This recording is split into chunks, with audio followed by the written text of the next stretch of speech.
Bom dia, pessoal.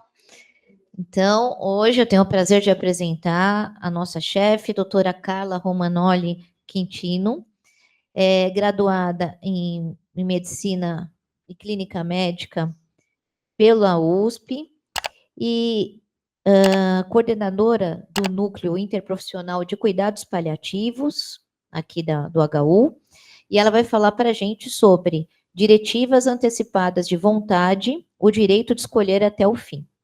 Muito obrigada. Bom dia a todas e todos. É um prazer estar aqui na nossa reunião científica para falar de um tema que eu considero bastante importante e que a gente tem um longo caminho aí para percorrer. Bom, então eu já coloquei esse título aí, né, para dar algum impacto, né, diretiva antecipada de vontade, o direito de escolher até o fim. E óbvio que a gente está aqui, né, como profissional de saúde, médicos, de outras áreas residentes, mas isso faz muita gente pensar em nós mesmos, às vezes em nós, na nossa família, né, em pessoas próximas. E eu acho que esse é o sentido também, porque, infelizmente, o brasileiro e o latino-americano no geral tem muita dificuldade de falar sobre a própria finitude, sobre planejar isso. Então, é uma questão de mudança cultural que a gente precisa desenvolver no nosso país, que a gente está muito engatinhando ainda nesse sentido. Então, primeiro, né, da onde que veio essa história das diretivas antecipadas, desses documentos? Isso daí remonta mais ou menos na segunda metade do século XX, então lá para comecinho de 1960, nos Estados Unidos, o que coincidiu com o cuidado paliativo moderno, como a gente entende hoje cuidado paliativo, no Reino Unido. Então, nos Estados Unidos estava tendo mais essa questão sobre a autonomia, essas discussões, e lá no Reino Unido a gente estava discutindo mais a questão dos cuidados paliativos. Então, quando a gente fala de diretiva antecipada, vocês vão verem que são vários documentos. Então, a gente tem uma intenção de fazer essa separação, porque aqui no Brasil a gente usa o termo diretiva antecipada de vontade como sinônimo de testamento vital. Vocês vão entender o que eu estou explicando. Mas várias coisas podem ser diretiva antecipada. Qualquer coisa que eu previamente escolho pode ser uma diretiva antecipada. Então, né, quais são as espécies de documentos que a gente fala de diretiva antecipada? O primeiro, o testamento vital, que é o que a gente vai falar na maior parte da aula. Procuração para cuidados de saúde, que é quando eu designo alguém ou mais de uma pessoa para decidir por mim se eu não puder decidir. Isso pode estar junto no documento que a gente vai falar mais para o fim da aula. Diretiva antecipada psiquiátrica e de saúde mental, que são os pacientes podem decidir, né, se eles tiverem uma crise, uma situação que eles não possam decidir por eles, quem que também decidiria e o que eles gostariam que fosse feito. Diretiva antecipada para demência. Então, o paciente, às vezes, quando já começa a pensar ou se fazer o diagnóstico, numa fase inicial, pode-se tomar algumas decisões. Ordens de não reanimação, que isso é bastante comum nos Estados Unidos, né? Inclusive lá eles têm alguns documentos, como o POST, entre outros. Documentos de recusa terapêutica. O próprio plano de parto é uma diretiva antecipada, então a gestante fala, não, eu quero que seja normal, eu quero que seja desse jeito, eu quero que seja em tal lugar. E uma coisa que é um pouco mais recente, principalmente aqui no Brasil, é diretiva de parada voluntária de comer e beber. Então, um país como o nosso, né, que é ilegal, eutanásia, suicídio assistido, isso acontece em alguns outros países, as pessoas com uma doença avançada, às vezes elas estão partindo para isso, que é voluntariamente, elas falam, não quero mais comer e beber. E óbvio que no futuro, assim, depois de dias, ela pode perder a consciência, ficar confusa, e a grande questão é como respeitar isso. Então, existem juristas hoje e advogados paliativistas, que eu vou citar uma aqui, que é a Luciana Dadalto, que ela trabalha muito sobre isso, que estão se debruçando sobre esse tema. Então, essa é uma coisa um pouco mais recente. E aqui eu peço licença para usar até o slide dela, porque eu gostei bastante, então, citando, para mim hoje a Luciana Dadalto é uma das pessoas que mais fala sobre isso, talvez até mais reconhecida. Ela fez direito, né, tem pós-graduação aí, mestrado, doutorado, e ela é paliativista. Então, essa é uma coisa, ela é uma advogada paliativista, e ela luta muito sobre as questões relacionadas aos cuidados do fim de vida, a parte jurídica, legal e ética relacionada a isso. Então, eu gosto bastante desse slide, né, porque ela coloca assim, olha, dentro do guarda-chuva, né, embaixo desse guarda-chuva da diretiva antecipada, nós temos diversos documentos, que foi isso que eu expliquei para vocês no slide anterior. E aí, né, no Brasil, o que acontece? Como eu já falei no início, a gente acaba usando como sinônimo o testamento vital de diretiva antecipada.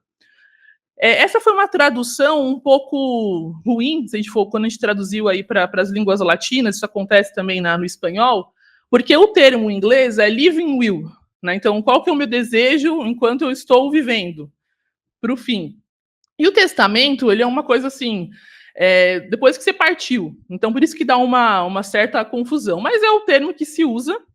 Então, hoje a gente vai falar bastante na aula sobre o testamento vital, mas que a gente acaba usando no Brasil, em vários países da língua latina, como sinônimo de diretiva antecipada de vontade. Então, a primeira coisa que a gente tem que entender que o testamento vital, né, ou a diretiva antecipada aí nesse caso, ele é um documento personalíssimo, um documento que não existe como ser genérico, a gente fazer um igual para todo mundo, porque ele expressa as vontades daquela pessoa. E no Brasil, só pacientes com capacidade decisória podem fazer esse documento. Então, primeiro, tem que ter 18 anos e tem que estar em pleno gozo das faculdades mentais. Então, se a gente falar de um paciente que já tem um quadro demencial, também é um paciente que não consegue mais fazer esse documento. A recomendação é que um profissional de saúde de confiança auxilie o paciente para saber o que vai constar naquele documento. Se tiver a possibilidade de ser um paliativista, melhor ainda, mas não é obrigatório que seja. Não é obrigatório também que tenha um advogado, mas se tiver a possibilidade de ter, é bom para dar um pouco mais de segurança jurídica. E aí eu vou explicar para vocês que a gente não tem uma lei sobre isso. Nós temos, sim, resoluções, né, resolução do Conselho Federal de Medicina, que respalda, com certeza, os médicos para tomarem as decisões, mas ainda não tem uma lei. E também existe uma recomendação que seja realizada a lavratura de escritura pública no cartório de notas. Mas também isso não é obrigatório. Justamente por não haver uma lei, não é obrigatório que isso aconteça. Então, qual que é a base legal? Quando a gente fala sobre a diretiva antecipada, a gente tem que pensar em algumas coisas. A primeira coisa é a nossa Constituição. Então, a Constituição do nosso país fala sobre o princípio da dignidade da pessoa humana. Se a gente fala sobre isso, a gente tem que pensar que alguns tratamentos eles podem ser indignos e degradantes. Além disso, o direito à autonomia, que é um artigo do Código Civil, do paciente poder tomar as decisões, e a questão não é só ele tomar, é que essas decisões sejam respeitadas no momento que ele não possa mais ter a consciência, não possa mais tomar a decisão. E aí, eu acho que o grande marcador para nós brasileiros foi a resolução do Conselho Federal de Medicina de 2012, que fala sobre as diretivas antecipadas, muito como sinônimo de testamento vital. Se vocês forem ver, a gente já tem 13 anos dessa resolução. E apesar disso, a gente caminhou pouco. E eu vou mostrar para isso um pouco até em relação a dados do que a gente tem no Brasil, das pessoas que fazem isso. Então, quando a gente pensa, né, no testamento vital, a gente tem 3 grandes objetivos aí. Quando a gente olha os objetivos, a gente tem que olhar para indivíduos diferentes. Um é o paciente. O objetivo principal é que ele receba aquilo que ele gostaria de receber até o fim. A gente ouve muitas vezes, e eu tenho certeza que vocês já ouviram de familiares ou de pessoas próximas, eu não queria ficar em cima de uma cama, eu não queria depender de ninguém, eu não queria isso. Mas não tem isso expresso de forma clara. Isso fica uma situação muito difícil, tanto às vezes para o familiar, ou às vezes para o cuidador, quando às vezes também hoje cada vez mais a gente vê cuidadores não familiares, né, dos super idosos, tem pacientes que têm 90 anos, 90 e poucos anos e não têm familiares, para tomar uma decisão, porque a gente não sabe se a decisão que a gente vai tomar é que o paciente gostaria. Muitas vezes o paciente não fala sobre isso também. Então é aquela questão que eu falei para vocês cultural, de não se falar sobre isso. E a outra questão para os profissionais de saúde. Porque nós, como profissionais, eu principalmente falo isso muito para os residentes, né, os R1s principalmente, é difícil muitas vezes a gente tomar uma decisão. Será que isso é o melhor? Será que eu deixar de fazer isso é o que o paciente gostaria? Será que eu estou sendo errado? Estou fazendo a menos para o meu paciente? Eu sempre falo que para o R1 é difícil, às vezes, não fazer. Porque a nossa formação médica, muitas vezes, é o que a gente tem que fazer, qual que é o protocolo a seguir.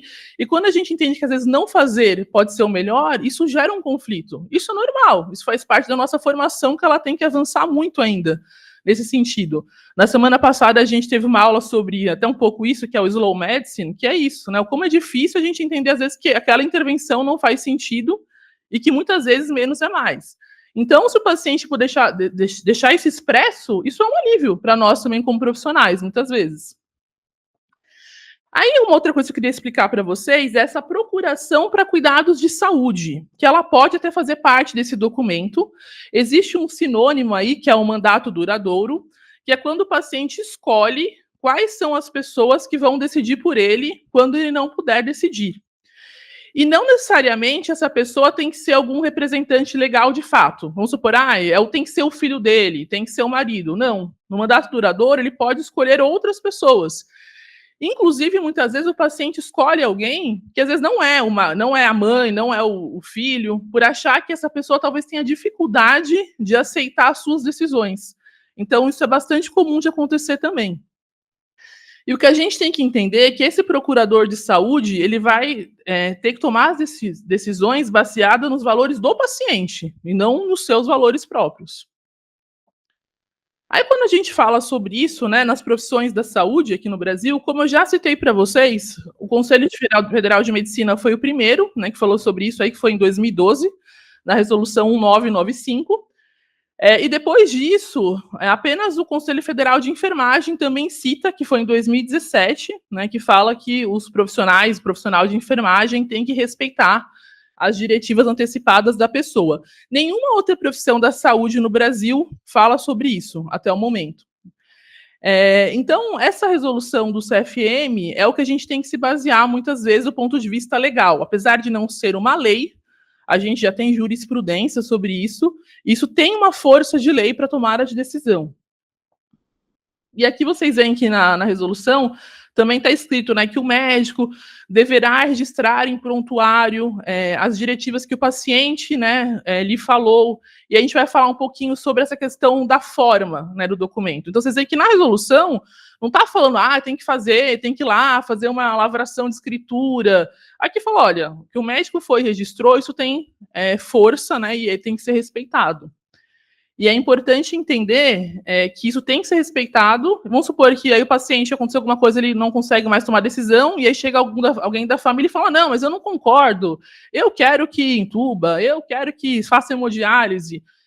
Não importa, está registrado no prontuário o paciente, que é isso, a gente tem que respeitar a vontade do paciente. E hoje uma grande dificuldade também é fazer valer isso. A gente vê muitos profissionais, eles falam, não, mas agora a família chegou, não quero ter problema com a família, e aí eu vou fazer uma coisa, mesmo o paciente tendo expresso que não gostaria que fosse feito. E aí, como é que nós estamos no Brasil? Então, vejam, a gente não tem, assim, uma estatística, né, dados nacionais, mas estima-se que menos de 1% da população brasileira, no geral, tem uma diretiva antecipada de vontade como documentada por escrito. Quando a gente fala em pacientes mais específicos, pacientes que estão sob cuidados paliativos ou pacientes oncológicos, aí pode aumentar um pouquinho. Estima-se que de 3% a 5%. Já em alguns países, por exemplo, Estados Unidos, a gente tem aí de 20% a 40%, dependendo do grupo populacional com diretiva. Isso já mostra essa diferença cultural do brasileiro, por exemplo, em relação ao norte-americano sobre isso, sobre tomada de decisão, sobre querer prevalecer, né, a sua autonomia, a sua vontade. E aí eu trouxe um outro recorte. Vocês, como residentes, vão conhecer provavelmente esse formulário, que ainda não conhecem. Desde agosto de 2023, então fez 2 anos agora, a gente tem aqui no H1 um formulário que é um impresso, um formulário eletrônico para solicitação de vaga de UTI. Então, eu estou com um paciente na enfermaria que piorou, eu estou com um paciente no PS que vai precisar de uma vaga de UTI. A gente tem um formulário eletrônico para isso, que a gente coloca alguns dados. Esse é um documento que ajuda a gente a tomar a decisão quando eu tenho só uma vaga de UTI, quando eu tenho pacientes concorrendo pela mesma vaga, por exemplo. E uma das perguntas que a gente coloca lá, que o médico tem que responder quando ele está preenchendo esse paciente possui diretrizes antecipadas de vontade definidas conforme os seus valores? Então, a gente faz essa pergunta lá. Então, fazendo esse regorge, a gente tem 1.714 respostas, isso aí é de ontem, eu peguei o dado ontem à noite atualizado para trazer para vocês. Apenas 5%, né, dos casos foi respondido que o paciente tinha uma definição sobre isso. Isso aqui só mostra a nossa realidade brasileira, que realmente a gente não fala sobre isso e não toma essas decisões previamente. E aí, vários desafios, né, no Brasil. Eu acho que um dos grandes desafios é a população, que a gente já falou da questão cultural, e muitos profissionais de saúde não sabem sobre isso. Tem muitos profissionais que se formam sem ter nenhuma aula, sem nunca ter ouvido falar sobre essa parte. Vocês sabem que agora o cuidado paliativo é obrigatório que seja ministrado na graduação de medicina, mas isso é bem recente, tem 2 anos só dessa obrigatoriedade. E eu tenho certeza que muitos que estão aqui nunca tiveram uma aula sobre isso, ou se teve, foi de forma muito superficial. Então, essa é uma grande dificuldade. A falta de lei específica, existem projetos de lei em andamento, mas a gente não tem nenhuma lei ainda sobre isso, que pode gerar medo, principalmente em médicos que não tenham conhecimento sobre o tema. E outra coisa, as dificuldades no serviço de saúde, que o serviço de saúde não tem padronização sobre isso. Inclusive, se o paciente chega com esse documento, onde guarda, onde coloca, se põe no prontuário, se tem uma cópia, a maioria dos hospitais não tem. Eu vou contar para vocês que na pandemia, acho que foi em 2021 já, ou fim de 2020, a gente tinha aqui no H1 um setor separado que era o gripário, né, para os pacientes que chegavam com síndrome gripal, e chegou uma paciente, acho que de 91 anos, mas muito bonitinha, assim, super orientada, e eu fui atendê-la, né, eu estava ali como médica atendendo na linha de frente, e ela já chegou e me deu um documento, doutora, por favor, olha esse documento, e era uma diretiva antecipada. Eu, como paliativista, gente, eu tive um vibrei de felicidade naquele dia, eu falei, não acredito, foi a primeira vez na vida que um paciente foi e me entregou isso. Foi em 2021. Se vocês pararem para pensar em vocês, quantas vezes um paciente chegou para vocês já falando sobre isso ou entregando documentos sobre isso? Então, mais uma vez, as dificuldades que a gente tem aí. Mas a gente pode ter algumas estratégias para melhorar esse cenário. Uma das estratégias, que é uma coisa assim, que também foi um grande avanço para o Brasil, foi a Política Nacional de Cuidados Paliativos, que a gente completou 1 ano, agora em maio de 2025, faz 1 ano. E lá na Política Nacional tem uma parte que, nos princípios, se coloca a observância à diretiva antecipada da pessoa cuidada. Então, isso está na nossa Política Nacional. Isso é um grande avanço. E aí, aqui, quando ele fala da diretiva antecipada, ele está muito falando como sinônimo de testamento vital, como eu expliquei para vocês. Qual que é um dos desafios? Apesar de isso estar descrito lá na política, e eu li a política inteira, ela é muito bonita, mas na prática a gente sabe que a gente vai ter muitas dificuldades, né? Temos ainda e teremos. Não tem nenhum fluxo ou estratégia, ou falando do formato do documento, então está uma coisa bastante assim aberta. Isso gera uma certa dificuldade para a implementação também. E aí, essa aqui é uma sugestão da Luciana, que eu acho bastante interessante, né, da Luciana Dadalto, como que a gente faz para documentar as diretivas. Então, primeiro é reconhecer a importância disso. E para reconhecer a importância, tem que ser nós mesmos, a nossa família, isso melhorar na sociedade, cada vez mais essa conscientização. Procurar um profissional de saúde que possa auxiliar em relação às decisões técnicas. Porque se o paciente não tem nada a ver com a saúde, ele não sabe o que quer dizer entubar ou não, dialisar ou não. Então, eu preciso sim ter alguém técnico, então um médico nesse caso, para me dar as orientações e ele me explicar quais são as consequências de decidir ou não sobre uma coisa. Documentar a vontade de discutir com familiares e amigos, essa é uma coisa muito importante. Gente, não adianta ter o documento da diretiva e aí você deixou ele no cofre. E aí depois que o paciente morrer, for achar o testamento, achou aqui a diretiva, né? Não, esse documento, se ele existir, pessoas têm que saber que ele existe, né? Ou médicos de confiança, ou familiares, porque se esse paciente tiver um problema, ficar doente, tiver uma crise, alguém tem que saber que esse documento existe. Isso é um outro ponto importante. Então, tem que ter pessoas de confiança aí para você deixar o seu documento. Pessoas que você acha que vão seguir o que você quer, né? O seu desejo, eles vão respeitar isso. Aí a formalidade, como eu disse para vocês, não existe nada, nem lá na resolução do Conselho Federal de Medicina, nem na Política Nacional, que fala como que tem que ser esse documento. Lá na resolução fala, o médico deverá registrar em prontuário. Então, assim, tem 3 coisas que a gente fala. Uma é anotação em prontuário. Vamos supor que o paciente chegou no hospital e fala, doutor, ele quer manifestar, ou você vai lá e pergunta. Você vai lá e registra. O paciente falou que quer isso, aquilo vale como a diretiva antecipada de vontade. Inclusive, no nosso termo de cuidados paliativos aqui do hospital, tem uma parte que está escrito sobre se o paciente tem diretiva, ele pode decidir, que é sempre a gente pensar, porque existe uma dificuldade ainda do médico de conversar com o paciente quando ele pode decidir, né? Então, é difícil falar com o próprio paciente sobre condições duras, né? Então, a gente tem uma tendência a falar com a família, se for idoso, mais ainda, eu vou falar com o filho, e não falo com o paciente, né? Então, aqui a gente tem que sempre entender que o paciente, ele é o principal envolvido, né? É ele, a vida dele, tá? Então, falar com o paciente.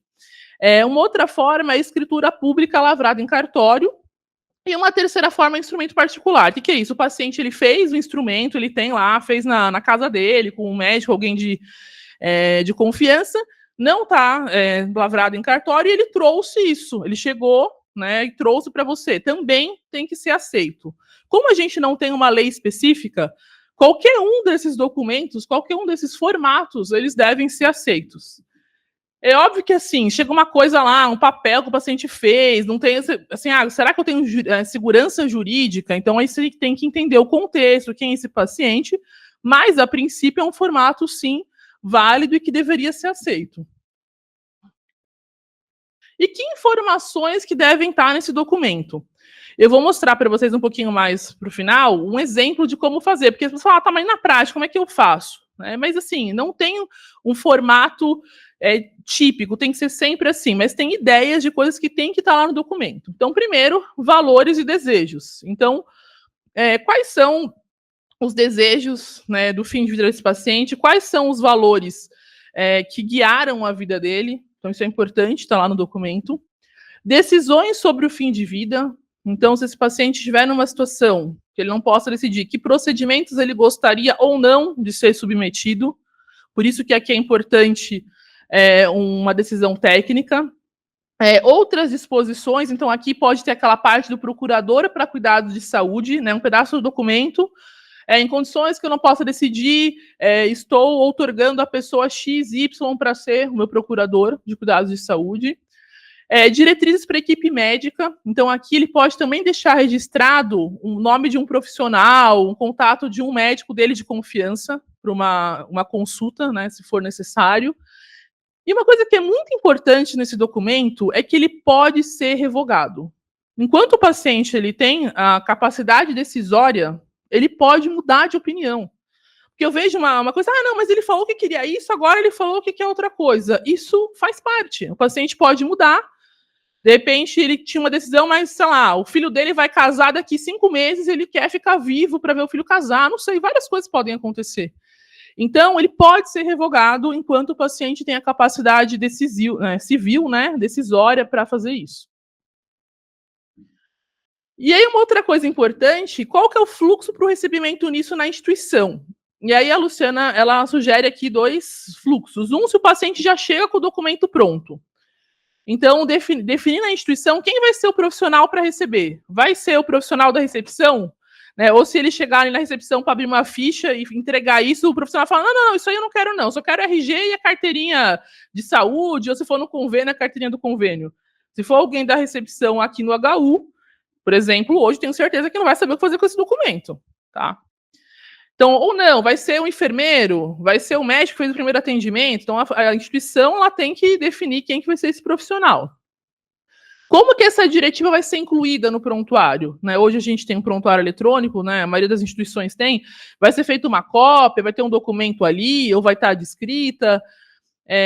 Como que ela vai ser sinalizada para os outros profissionais? Porque não adianta o médico saber. O enfermeiro tem que saber, o físico que está atendendo todo dia, os profissionais de saúde envolvidos no cuidado. E se alguns membros da família não sabem, como que isso vai ser feito e comunicado para os membros? Porque isso pode acontecer, que às vezes o paciente fez, uma pessoa só da família sabe e as outras não. Então, também tem que ser decidido sobre isso. E como eu já falei aqui, não se pode preterir um formato de documento em detrimento do outro. Agora, e se o paciente, vocês estão atendendo, ele chegou, ele não tem esse documento pronto, né? Como que a gente pode fazer? Então, o médico vai anotar no prontuário aquilo que o paciente deseja ou não que seja feito. Os profissionais de saúde que estão cuidando têm que saber sobre isso, conversar com a família e tem que ser respeitado, que esse é o grande ponto. O paciente quer isso, a família quer outra coisa, aí eu tô com medo e eu faço o que a família quer. Se o paciente tem capacidade decisória, o paciente que decide. É claro que ninguém quer ficar, né, brigar com a família, não é isso, gente. Mas se a família não quer, muitas vezes a gente tem que entender o que está acontecendo com essa família. Às vezes fazer um acompanhamento psicológico, né? Essa família está sofrendo. E o que a gente vê é que o familiar que foi mais distante no cuidado, aquele que menos ajudou, que menos cuidou, é o que tem mais dificuldade de aceitar algumas coisas. Então, quando vocês verem uma família conflituosa, não aceitando, eu acho que o olhar tem que ser maior para esse familiar. E talvez precisa de uma ajuda psicoterápica, a gente tem um psicólogo aqui, por exemplo, e auxiliar nisso, e não achar, não, então a família não quer, vou fazer o que o familiar quer e não o que o paciente quer. E aí eu trouxe aqui só para vocês que, assim, óbvio que isso daqui é bastante variável, mas a gente tem, o Colégio Notorial do Brasil colocou lá, olha, faça a sua diretiva, ele coloca lá, isso fica em alguns lugares lá no mural, isso tem na internet. Eu trouxe que esse aqui é do Colégio Notorial do Brasil, e esse tem um documento igual, que eu peguei, que é do Balneário Camboriú, que é a mesma coisa, que ele fala, por que fazer a diretiva? Porém, então você fala assim, então se eu chegar num cartório e eu quiser fazer a minha diretiva, eles vão saber? Nem sempre. Eu tenho um relato da mãe de uma colega que há poucos meses atrás foi fazer isso, né, no cartório, e aí o pessoal do cartório desanimou ela, falou, não faça isso, porque isso não quer dizer nada, não é porque você vai fazer isso que o médico vai seguir o que você está fazendo. Então, assim, olha só o ponto. Outra questão, para fazer a escritura de lavratura pública no cartório, isso não é baratinho. Eu fui pesquisar quanto custa. Ninguém fala, sei lá, vai ser uns R$20, né? Não, custa R$600. Tá? O último dado que eu vi era esse. Então, isso para nossa população já é uma coisa que pesa muito. Você vai gastar R$600 para fazer um papel que você não sabe se vai ser seguido? Então, acho que é um outro desafio. Para mim, gente, isso tinha que ser gratuito, ou no máximo cobrar R$5, R$10 o valor do papel ali. Não faz sentido nenhum, tá? Mas esse é o custo. Então, tem um custo envolvido se você quiser fazer no cartório. E aí eu trouxe aqui para vocês, gente, a ideia de um modelo, porque você fala assim, mas e como é que eu faço, né? Essa foi uma coisa que a gente também fiz uma aulinha sobre isso aqui no nosso núcleo de cuidados paliativos, principalmente porque aqui a gente tem um ambulatório de cuidados paliativos e começou a ter pacientes que queriam fazer, e aí, mas como é que a gente faz isso? Então a gente foi atrás de buscar formas, como eu falei, isso aqui não quer dizer que sempre tem que ser assim, eu vou dar aqui algum exemplo para vocês de como isso pode ser feito. Então, você coloca ali um documento, né? Pode ser feito lá no Word, por exemplo. Tem o fundamento legal da resolução do CFM, o nome do paciente, o RG, CPF, residência. E aí coloca, declaro os termos da resolução do CFM para ficar claro qual que é, né, a base legal que a gente está usando para isso, que dispõe sobre as diretivas antecipadas de vontade. E aqui apresentar a minha declaração antecipada de vontade nos termos abaixo. Então, fala, olha, se eu for cometido por uma doença incurável, terminal, se eu não tiver o estado de consciência ou vivendo vegetativamente, e aí entendo, isso aqui, a forma como está isso também pode ser um pouco diferente, tá? Estou dando um exemplo para vocês. Eu não quero que seja usado meios artificiais para prolongar artificialmente o processo de morte, ou que eu, né, não tenha uma capacidade para uma vida racional e autônoma, com base no princípio da dignidade da pessoa humana e da autonomia de vontade, declaro que. Aí ele pode colocar: sou plenamente capaz, tenho plena ciência dos reflexos dessa declaração, eu aceito a terminalidade da vida de forma natural, sem intervenção extraordinária, inútil ou fútil, para prolongar a vida sem dignidade de forma artificial. E aí ele pode colocar que ele tem C. Não aceito os seguintes tratamentos. Então aqui pode ter uma lista do que ele não gostaria. Não aceito hemodiálise, intubação orotraqueal, reanimação. Por isso que nessa parte tem que ter algum médico para ajudar na decisão técnica para fazer. Então pode estar listado ali o que ele não gostaria de ser submetido. Nesse caso, o tratamento e cuidado devem se resumir a cuidado paliativo, direcionado de forma aliviadora, inquietação, o medo, mesmo que não possa excluir, de repente, encurtamento. Aí, como fala que nem encurtamento da vida, né? Você não prolongar artificialmente. De forma absoluta, eu quero poder morrer com dignidade e em paz. Aí, no mesmo documento, você pode colocar ainda do representante da minha vontade. Que aqui seria o mandato duradouro, lá, o representante para os cuidados de saúde. No caso de incapacidade mental, de expressar minha vontade, quem deverá tomar as decisões, providências, etc. Aí ele até coloca decisão patrimonial, financeira, isso pode, por isso que aqui falam que às vezes está com um advogado em um cartório, para isso também ser seguido seria melhor. Deve ser. Aí a pessoa pode escolher. Tal pessoa que é meu pai, é meu irmão, é meu amigo, ele pode decidir a pessoa, colocar aqui os dados da pessoa. E ele pode escolher mais de uma. Se essa pessoa não puder decidir, eu gostaria que tal outra pessoa fosse consultada. As decisões contidas nesse testamento foram tomadas após uma reflexão, representam a minha posição fundamental ética em relação a questões de um cancelamento de tratamento. Aqui também, nesse documento, você pode, assim, tem um campo que pode ser muito variável para ser incluso, que seriam decisões relacionadas a velório, a sepultamento, se a pessoa gostaria de ser cremada, sepultada, isso também pode ser inserido. E aí colocar o local, a data, o nome, né, do declarante, idealmente testemunhas, é recomendado 2 testemunhas, de preferência testemunhas não familiares. Existe uma recomendação justamente para não ter essa questão do familiar que tomou a decisão, porque sempre que tem uma questão sentimental envolvida é muito mais difícil tomar uma decisão, né? Então existe essa recomendação na medida do possível. E aí, eu queria falar para vocês também de um aplicativo muito interessante, mas se vocês forem buscar aí na Apple Store, infelizmente ele está fora do ar. E aí a gente entrou em contato lá com a SBGG, que é da Sociedade Brasileira de Geriatria e Gerontologia, perguntando, olha, mas o aplicativo está fora do ar, o que aconteceu?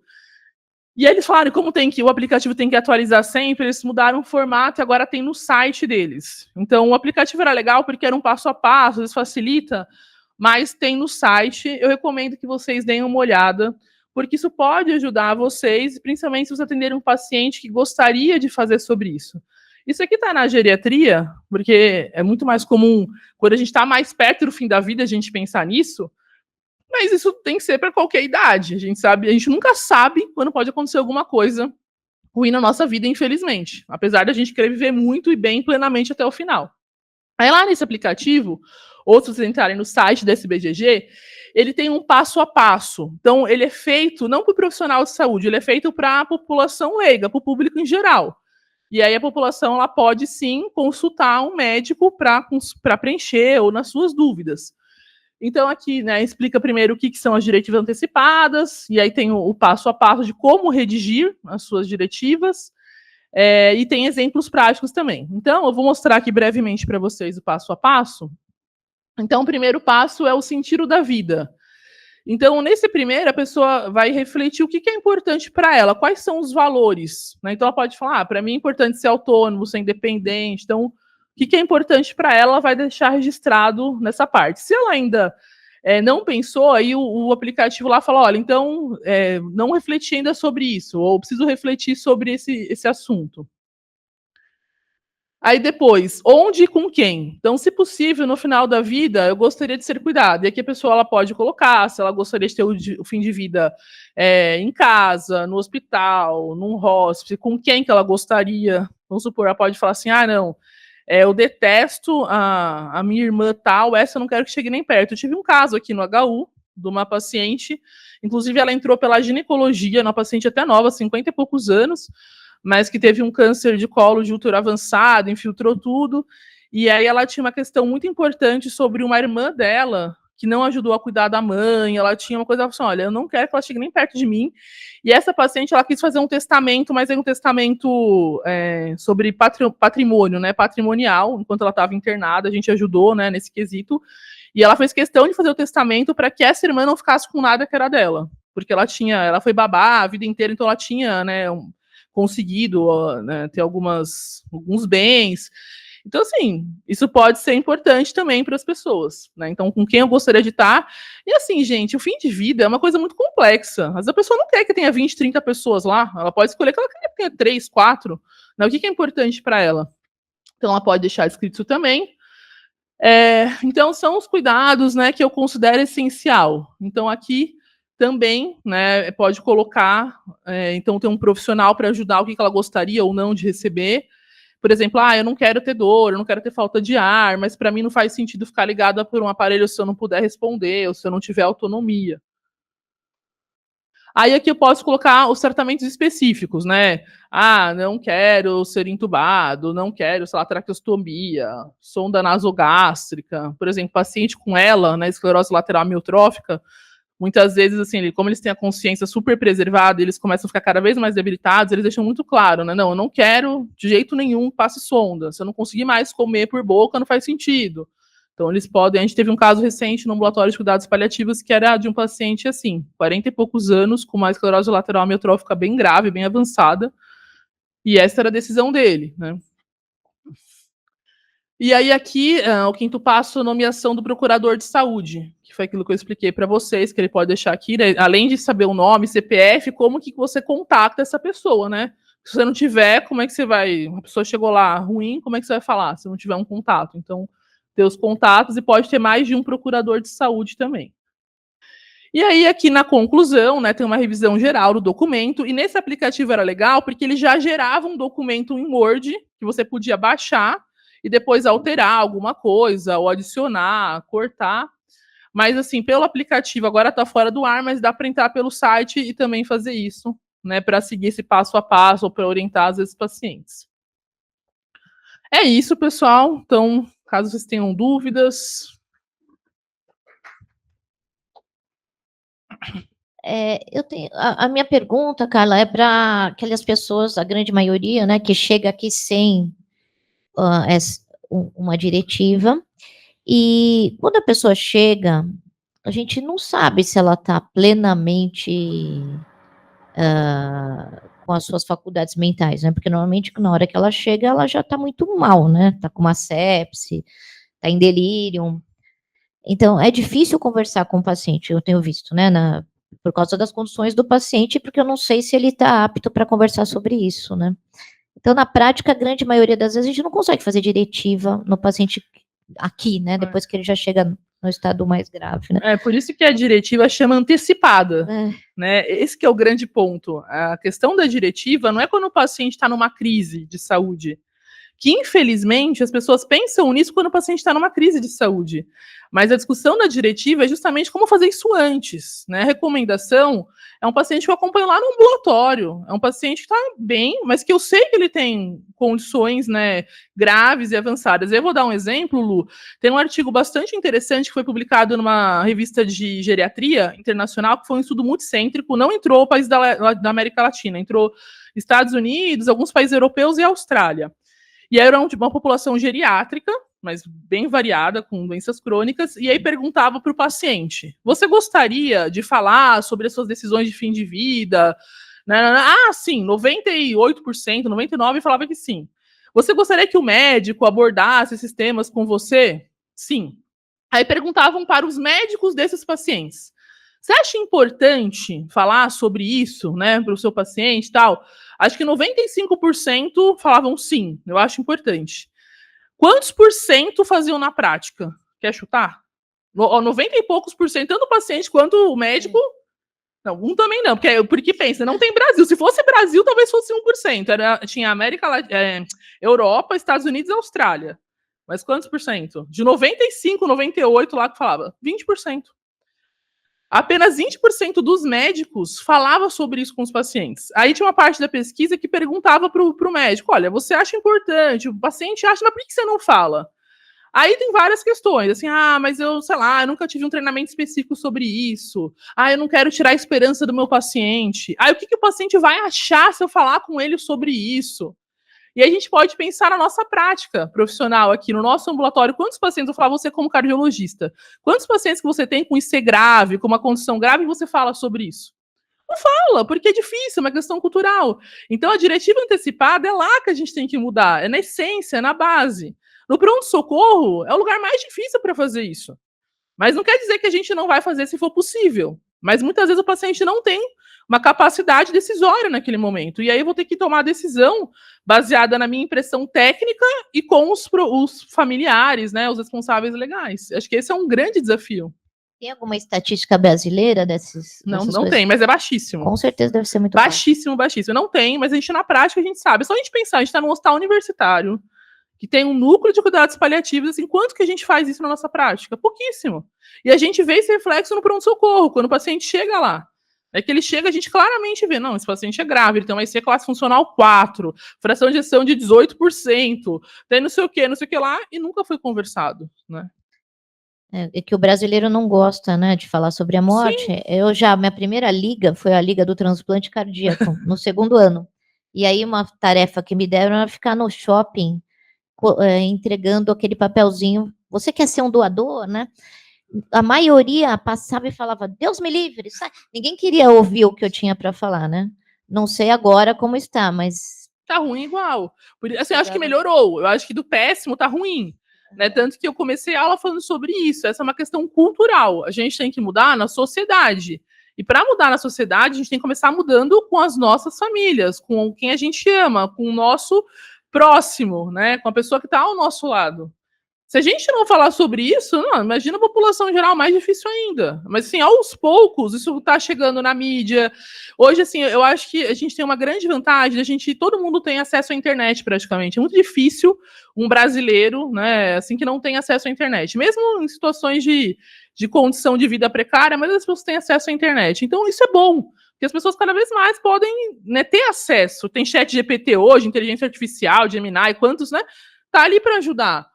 Mas a gente tem que falar sobre isso. E a gente tem que falar na nossa família. Esse é um grande desafio. Por que eu vou falar isso na minha família? Eu vou falar o que acontece na minha casa. Eu e meu marido, é muito claro, a gente conversa muito sobre isso, ele sabe o que eu penso, eu sei o que ele pensa. Agora, para meus pais, quando eu falo do que eu penso para eles, não, para de falar isso, não vai acontecer com você. Eu falo, não, gente, espero que não aconteça. Eu quero viver até 100 anos, bem linda e maravilhosa. Mas se não for isso, vocês têm que saber o que eu quero. E quando eu pergunto para eles, né, meu pai vai fazer 75, minha mãe 73, eles estão bem, eles não querem falar sobre isso. Né? Ai, baixa na madeira, por isso tá falando sobre isso, né? Então, o brasileiro tem uma dificuldade grande de pensar só para... Assim, o ser humano tem, mas o brasileiro mais ainda. Né? Eu acho que uma estratégia boa, baseado no que você falou, é a pessoa ter o médico de confiança dela, né? Alguém, porque são muitos... É complicado, né, para o paciente entender o impacto da doença dele, a gravidade, o que tem para fazer ou não, né? Então, se ele tem alguém que confie, nessa hora e fala, olha, fala com tal pessoa que eu sei que ele vai tomar a melhor decisão para mim, porque ele me conhece e tudo, já é uma boa estratégia, né? Mas, assim, até seria, mas quantos médicos, se a gente falar nos médicos gerais, tá? Não tô falando de paliativista, tô falando...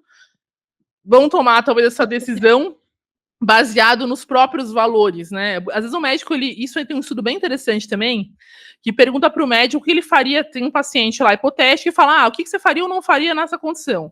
Aí para o paciente ele fala, não, eu faria isso, faria aquilo. Aí quando, não, e se você fosse esse paciente? O médico, se ele fosse, ele faria muito menos. Então, olha só, o que eu escolho para mim é muitas vezes diferente do que eu escolho para o meu paciente.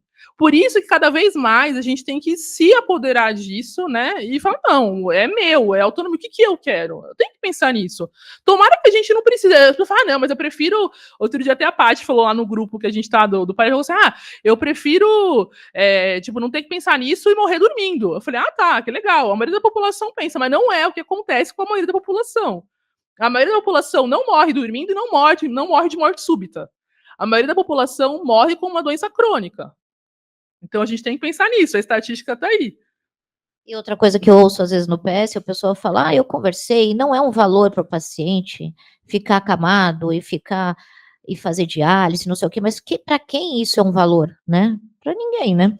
Então, falar isso, eu acho bem estranho. Eu já vi pessoas tipo de frase. Eu já vi pessoas, viu, Lu? Empresta depois para Marcinho o microfone. Eu já vi pessoas que gostariam, sim, de intervenção. Então, não é a maioria, realmente, quando a gente pensa na questão da autonomia e da dependência. A maior parte dos idosos, o maior medo do idoso, se você perguntar, é ficar dependente. A população geral do Brasil tem um estudo sobre isso. Qual que é o seu maior medo? Depender dos outros. Esse é o maior medo, né? Pode ser, mas o idoso pensa mais sobre isso, né? Fala, Marcinha. E a Nancy depois levantou a mão também. Carla, parabéns pela aula. Eu queria perguntar assim, se nessa diretriz antecipada, se a pessoa colocar, eu quero que faça tudo, eu quero ser entubada, quero diálise, eu quero que invista em mim, entendeu? E se ele tiver essa diretriz preenchida? É difícil que isso exista, mas existe, pode acontecer. Aí, pensando tecnicamente, quando chegar o momento de usá-la, a gente tem que entender se a gente está fazendo isso para o bem a medicina ela tem que ser feita para o bem do paciente. E se chegar a uma condição que a gente vê um conflito muito grande do ponto de vista técnico, porque eu acho que isso ajuda muito naqueles casos meio duvidosos, aquele caso, será que a gente faz sentido ou não? Mas num caso que claramente a gente vê que aquilo não vai fazer bem para o doente, eu acho que a medicina ela é soberana nesse aspecto. Então a gente também tem que entender que a questão técnica é importante. Mas nos casos meio duvidosos, né, será que é isso ou não? Talvez a gente vai tender a respeitar aquela decisão.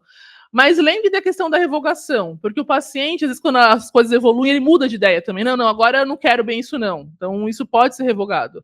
Mas é uma questão interessante, que a gente tem tão pouco, né, que a gente pensa menos nisso. Não, porque eu tenho um colega médico que ele já falou, faça tudo por mim, não me abandone, entendeu? Então, mas calma, não ser abandonado é uma coisa, né? Porque eu acho que essa é uma grande diferença, né? Porque às vezes quando a gente fala cuidado paliativo para alguém, já vem falando, não, Deus me livre, cuidado paliativo eu não quero. Eu falo, não, pelo amor de Deus, eu quero. Se eu precisar, eu quero. É a mesma coisa, né? Se você puder dormir num colchão quentinho, macio, ou dormir num colchão de alfinete, de prego, o que você prefere? Né? O ponto é assim, a questão, se eu precisar, então assim, o medo do abandono é uma coisa, porque as pessoas, elas confundem cuidado paliativo com mistanásia. O que é a mistanásia? É a morte desassistida, abandonada, sem cuidados. Então, talvez o que o seu colega médico precise, eu posso até um dia falar com o seu colega, se você achar que uma pessoa, espera, não, olha, o que é isso, né? Então, ser abandonado, não, porque assim, ser abandonado ninguém quer. Se é uma coisa que eu tenho medo, é ser abandonada, sofrer, morrer com dor, com sofrimento. Isso não. Então, assim, uma coisa não me abandone é uma coisa. Mas fazer uma intervenção invasiva nem sempre é isso. A Nancy tá. Depois a Nancy levantou a mão aí na sequência. Pode falar, Nancy. É verdade. Então, obrigada, viu, Carla? Eu acho que a gente vem conversando há algum tempo já sobre isso, porque eu queria fazer uma diretiva antecipada para mim, depois de um congresso. Eu fui despertada e, desde então, acho que desde quando a gente começou a conversar, eu venho também tratando disso com os meus pacientes. Eu sou neurologista, então eu venho tratando disso com alguns pacientes meus que têm um declínio cognitivo subjetivo, mas que ainda não tem nada definido para um quadro de demência, ou um comprometimento cognitivo leve, que também dá para a gente abordar isso ainda. E o que eu sinto muita dificuldade é que eles não sabem direito o que seriam valores, né? Porque quando eu pergunto sobre valores, eles ou vão para o 8 ou vão para o 80, como a Lu acabou de dizer. Eu não quero isso, eu não quero aquilo. Não, valor não é isso, né?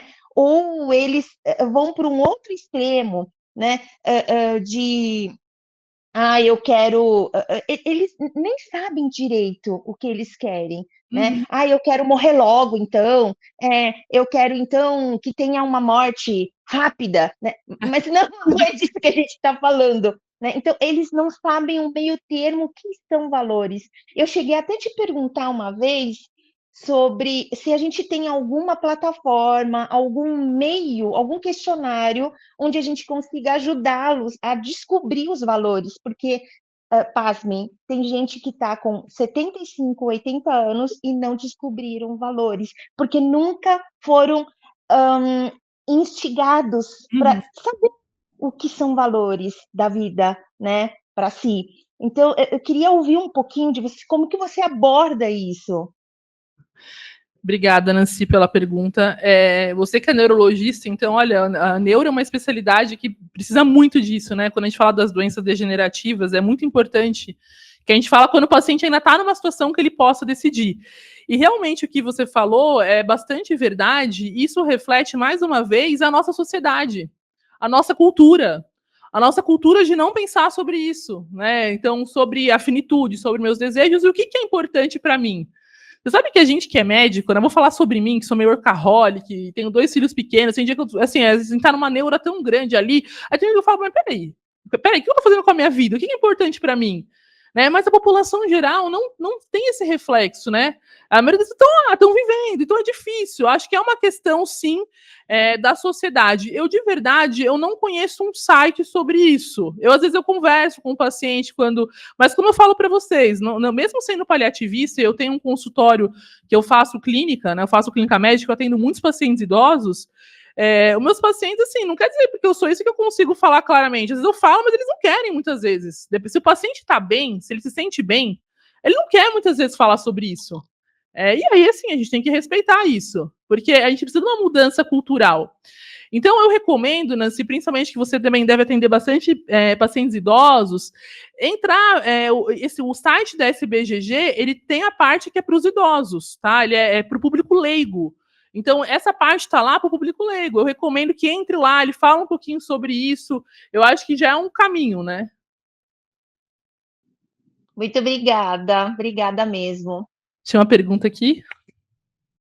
A sua aula, ela foi muito importante, até em relação à orientação, porque foi, assim, perfeita. Obrigada. E, assim, uma coisa que eu vou falar do lado não médico, tá?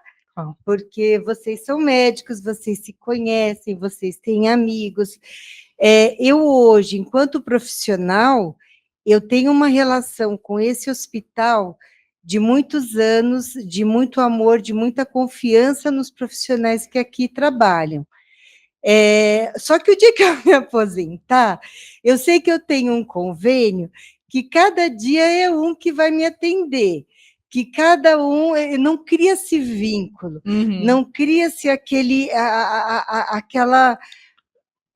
contato que é muito importante de confiança. Quando você falou que tem que constar as pessoas médicas, o dia que eu não estiver mais aqui, sabe, como que as pessoas, no geral, elas têm que fazer, porque, infelizmente, vocês vão continuar tendo os contatos de vocês, mas quem não é médico e depende de um convênio, que muitas vezes, cada vez que você faz uma consulta, é um médico diferente, como proceder? Como é seu nome? Desculpa. É Elianete. Elianete, obrigada. O pessoal me conhece por...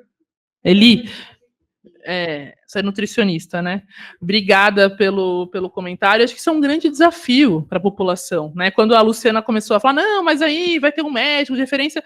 Quantos brasileiros, mesmo quem tem convênio, tem um médico para chamar de seu? Né? Pouquíssimo. A gente sabe que a gente pode avançar muito na medicina de família, eu falo muito sobre isso, né? O médico de família tem que ser a base. E eu falo muito do cuidado paliativo lá, para o médico de família, para atenção primária, a gente tem que evoluir muito. Mas quantos brasileiros têm um médico para chamar de seu? Pouquíssimos. Infelizmente, essa é a realidade da classe alta. Tá? A população geral não tem. Então, é um grande desafio, né? Então, eu falo assim, para o paciente que tem uma condição de pagar, aí eu vou dizer, tudo bem, a gente tem um convênio, tal, mas tem um profissional que às vezes você passa lá no particular, porque é isso que acontece. O paciente do particular, ele te dá, o médico ele dá o seu telefone, o WhatsApp, alguém que você pode, talvez precisa ter isso, sabe? Alguém que você vai ter como referência, um geriatra, ou um paliativista, ou um cardiologista, alguém, mas que também consiga ter essa visão, que também é um desafio, como eu falei para você. Tá, eu acho que a minha indicação, se eu puder te dar, é essa. Às vezes ter alguém, né? Por mais que você tenha o seu convênio que você vai usar para o dia a dia, por uma internação, para fazer exame, às vezes tem um médico mais longitudinal de referência. Né? Eu acho que eu tenho muitos pacientes no meu consultório, e aí não só falando de paliativo, mas falando de clínica como um todo, que eles têm um convênio deles, mas eles falam justamente isso. Olha, não dá, eu vou lá, consulta de 10 minutos, eu não consigo falar, não sei o quê. Então eles vêm e pagam no particular para ter alguém em referência, que é uma outra coisa, uma consulta de 1 hora. Eu e a Luciana, a gente tá falando sobre isso hoje. Tem paciente no consultório nosso que a gente fica 1h30 fazendo uma consulta. Como que você vai fazer isso no convênio? No SUS, aqui no HU a gente faz uma medicina muito boa, apesar das nossas dificuldades. A gente consegue fazer um atendimento bom, sabe, no ambulatório. Mas, assim, é um desafio, com certeza. Oi, Nancy. Não, só para trazer, talvez, mais possibilidades para ele, talvez, eu como atendo muitos idosos, eu vejo muitos idosos realmente sem muita conexão mesmo, sem muito suporte, mas, assim, a gente sempre tem, sabe, aquela vizinha, né, que está sempre junto, que é solícita. A gente tem, eu acredito que a gente tenha pelo menos um amigo. Nós não temos mais do que, né, 5 amigos na vida para a gente chamar de amigo, mas tem um amigo ou uma amiga né? Se tiver filho, sempre tem um dos filhos que talvez esteja mais próximo. Então, eu acho que dos poucas pessoas que a gente possa contar, vai ter um que você vai poder contar com isso, compartilhar esse desejo, e talvez essa pessoa possa, junto com você, irem para um médico de confiança ou um profissional de saúde de confiança, que eu acho que a intenção é a gente trazer isso para a área da saúde também, em geral, né? Então, é o que eu tento abordar com os meus pacientes. Obrigada pelo compartilhamento, Nancy. Então, muito obrigada, Carla, pelas orientações, pela aula ótima. Obrigada. Bom dia.